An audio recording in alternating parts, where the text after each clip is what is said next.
అందరికీ నమస్కారం. ఘోర విషాదం. టాప్ హీరో తండ్రి కారుకి ప్రమాదం, కన్నుమూత. అసలు ఏం జరిగిందన్న పూర్తి వివరాలు అయితే తెలుసుకునే ముందు వీడియోని అయితే పూర్తిగా చూడండి. అలాగే సబ్స్క్రైబ్ చేసుకోవడం అయితే మర్చిపోకండి. చాలామంది వీడియోని చూస్తున్నారు కానీ సబ్స్క్రైబ్ చేసుకోవడం మర్చిపోతున్నారు. దయచేసి సబ్స్క్రైబ్ చేసుకొని ఒక లైక్ అయితే చేస్తారని కోరుకుంటున్నాను.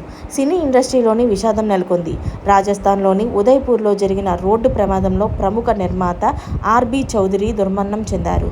ఆయన దాదాపు 90కి పైగా సినిమాలు నిర్మించారు. సూపర్ గుడ్ ఫిలిమ్స్ అనే బ్యానర్ స్థాపించిన ఆయన పలు భాషల్లోని సినిమాలు నిర్మించి అగ్ర నిర్మాతగా అయితే గుర్తింపు తెచ్చుకున్నారు.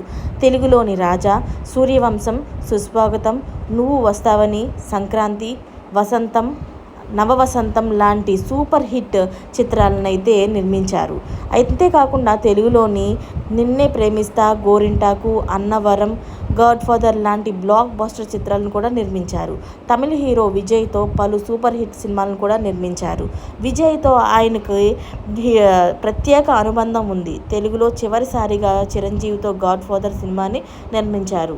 ఆయన జన్మించింది తమిళనాడులోని చెన్నై. ఆయనకు 4 కుమారులు ఉన్నారు. జీవన్ అయితే స్టీల్ కంపెనీ యజమానిగా ఉన్నారు. ఆయన జితన్ రమేష్ నటుడు, అలాగే నిర్మాత కూడా. అయితే సురేష్ నిర్మాతగా చేస్తున్నారు. జీవ ప్రముఖ నటుడు. ఆయన్ని మీరు రంగం సినిమాలో చూసే ఉంటారు. ఇప్పుడు అతని తండ్రి చనిపోవడంతో వాళ్ళందరూ కూడా తీవ్ర దుఃఖ సముద్రంలో అయితే మునిగిపోయారు. మరిన్ని లేటెస్ట్ అప్డేట్స్ కోసం ఛానల్ని అయితే సబ్స్క్రైబ్ చేసుకోండి. Thanks for watching friends.